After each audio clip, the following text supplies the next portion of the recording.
Oi, gente, tudo bem? Bom dia.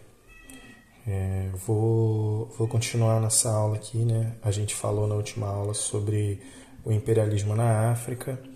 Eu vou continuar a falar um pouco sobre isso, né?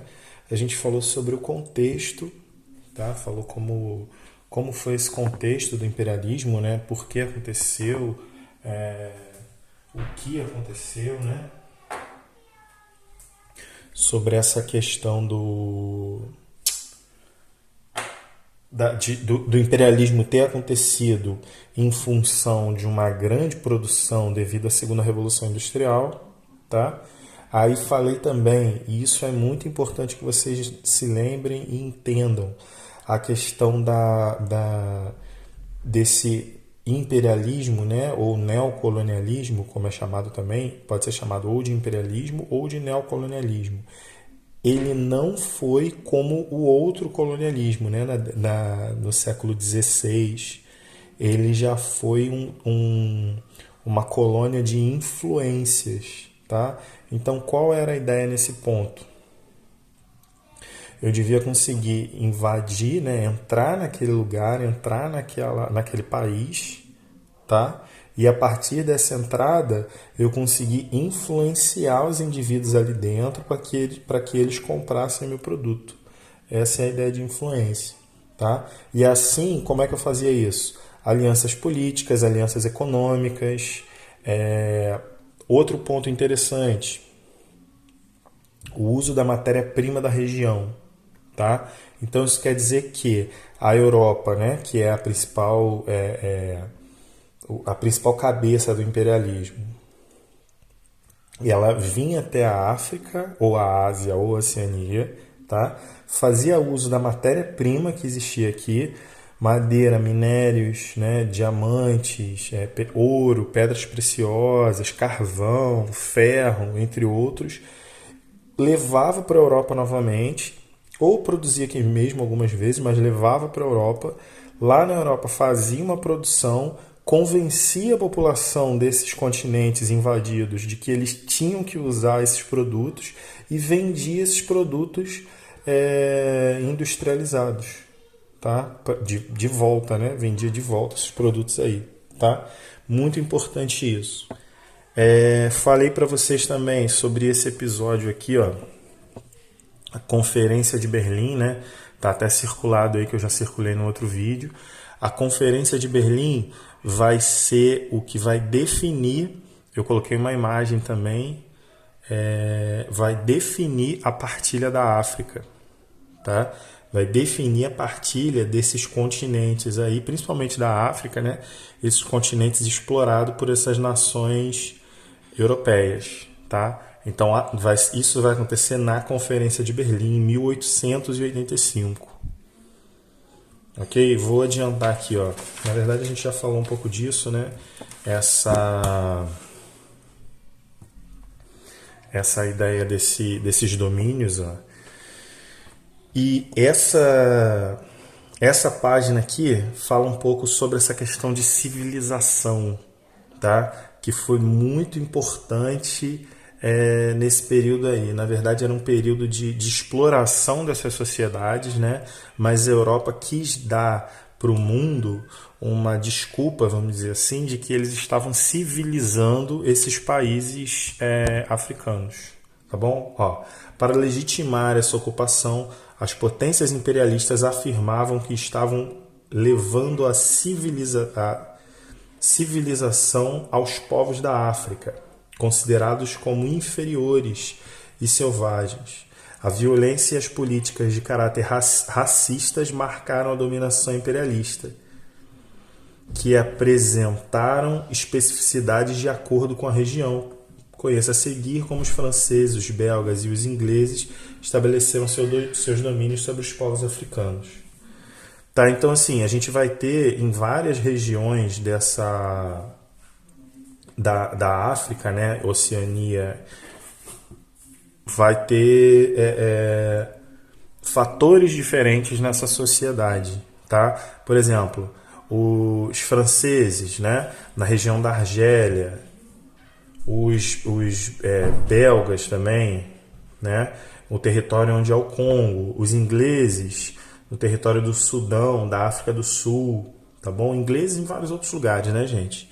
Oriente Médio, Índia, até no Japão eles influenciaram um pouco também, tá bom? Os franceses também lá no Vietnã, na Indochina, se eu não me engano. Então existem várias influências aí em várias regiões, né? Influências desses povos com essa intenção de escoar a produção, escoar, na verdade, vender, né? Passar adiante essa produção feita na segunda Revolução Industrial e adiante, né? Depois dela, tá bom? Eu não sei se o livro vai tratar disso, mas eu acho interessante a gente falar sobre essa questão, falar um pouco mais sobre essa questão de civilidade, né? De que os europeus queriam civilizar a população africana, principalmente a população africana, tá? Inclusive, eu acho que eu já até comentei isso com vocês, não tenho certeza se eu comentei isso em sala, mas os portugueses falavam também sobre a questão dos africanos, né, do povo negro, povo da raça negra, ser menos evoluído do que o povo branco. Uma das desculpas, uma das afirmações que eles faziam, no caso usando o Deus, né, usando Deus, falando que Deus tinha feito o povo negro para trabalho manual, trabalho pesado, enquanto tinha feito o homem branco, o homem europeu, para pensar. Então, por esse motivo, esse povo europeu estava resguardado por Deus para utilizar o trabalho do branco no pesado, tá? No caso, para trabalhos pesados. Existia uma camada da sociedade, no caso científica, né, falando sobre evolução, que acreditava que o homem branco era a evolução, na verdade era mais evoluído do que o homem negro. Muitos acreditavam, inclusive, que o negro e o branco não poderiam se misturar geneticamente, não pertenciam à mesma espécie. Tá? Achavam que, na verdade, o negro não era um ser humano tão evoluído quanto o branco. Absurdo, né? Mas pensavam isso e justificavam isso, faziam isso como justificativa para utilizar o trabalho do negro, explorar ele muitas vezes até a morte, né? Trabalhando, como a gente vê no período de escravidão. Tá bom? Aí nós vamos ter aqui nessa página a continuação disso aí que eu acabei de falar, no caso as consequências, né, do imperialismo na África. Tá bom? Ó, as investidas militares empreendidas pelas potências europeias dizimaram, ou seja, mataram, né, grande parte da população, dizimaram muitos povos africanos. Mesmo exercendo forte resistência, a maioria dos povos africanos não possuía os mesmos armamentos dos europeus, que por anos investiam em uma política militarista. Na verdade, os europeus investiram muito tempo, né, em políticas militaristas, até porque os europeus já tinham tido historicamente o contato com outros povos. Já tinham tido, ao longo do período da Idade Média, ou ao longo do período do Império Romano, os europeus já tinham muito conhecimento de guerra, né? Muito conhecimento estratégico. Então, por esses motivos, até o conhecimento com a pólvora, armaduras, espadas, né? O trabalho com metal, a metalurgia e tudo mais, vai fazer dos europeus, até já começaram, né, a indústria, então vai fazer com que eles tenham armas muito mais eficientes do que as armas dessas tribos africanas, né? Então, aqui, ó, para exercer maior controle sobre a população africana, os europeus implementaram também a dominação cultural, tá? Assim, idiomas, modos de vestir, crenças religiosas e tradições tipicamente europeias foram difundidos de maneira autoritária aos africanos, tá? Existem alguns filmes que tratam sobre isso aí, essa questão dessa dominação cultural, tá? Eu poderia citar 3. Um deles é o Gandhi, que é a história de Mahatma Gandhi. É um filme muito bom, um pouco longo, mas é muito bom. O outro é o... qual é o nome aquele? O filme com o Tom Cruise. O Último Samurai também. Filme muito bom e tem muito a ver com essa ideia de dominação dos outros povos, né? A entrada de uma cultura diferente ali. E o outro eu esqueci o nome, mas eu acho que eu vou lembrar e coloco no material, tá? Tem a ver com a história de um time de rugby da África do Sul. E também tem o Nelson Mandela, não sei se vocês já ouviram falar, né? Foi presidente da África do Sul, um ativista também nesse período aí pós-imperialista que a gente vai estudar ainda. E muito importante, e os três filmes são muito bons e falam muito sobre essa questão aí dessa influência cultural, tá?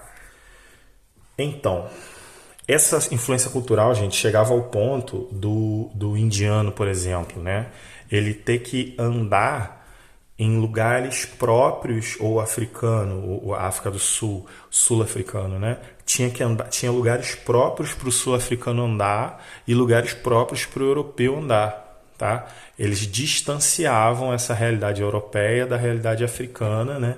Dentro lá dentro da cidade, dentro das regiões, dentro do continente africano, tá bom? Aí tem aqui, ó. Outro problema foi o estabelecimento de relações de trabalho extremamente injustas. Empresas vinculadas às potências imperialistas impunham aos moradores locais regimes de trabalho com salários baixos e não lhes concediam direitos básicos. Isso aí a gente está falando de Brasil, isso até aqui mesmo, né? Com o nosso povo é assim. Então imagina num lugar onde você acha que aquele ser que está trabalhando ali para você é menos digno de respeito, menos digno de humanidade que você. Imagina numa região assim. Se hoje em dia aqui, com os nossos compatriotas, né, nossos vizinhos, nosso povo brasileiro já acontece assim, imagina lá, né? Num momento da história onde a gente tinha muito menos essa ideia de direitos humanos e falava muito menos sobre isso. As fronteiras delimitadas na Conferência de Berlim não levavam em consideração diferenças étnicas existentes entre os povos africanos. Com isso, os povos inimigos acabavam tendo que dividir o mesmo território, que acabou gerando intensos conflitos internos, né, que perduraram ao longo de anos. Tá bom? Isso aqui eu já li para vocês, né? Essa questão, já pedi esse exercício também. Aí a gente começa a falar um pouco sobre essa questão do imperialismo na Ásia e na Oceania, tá? Isso aí que eu falei, né? Foi praticamente uma revisão.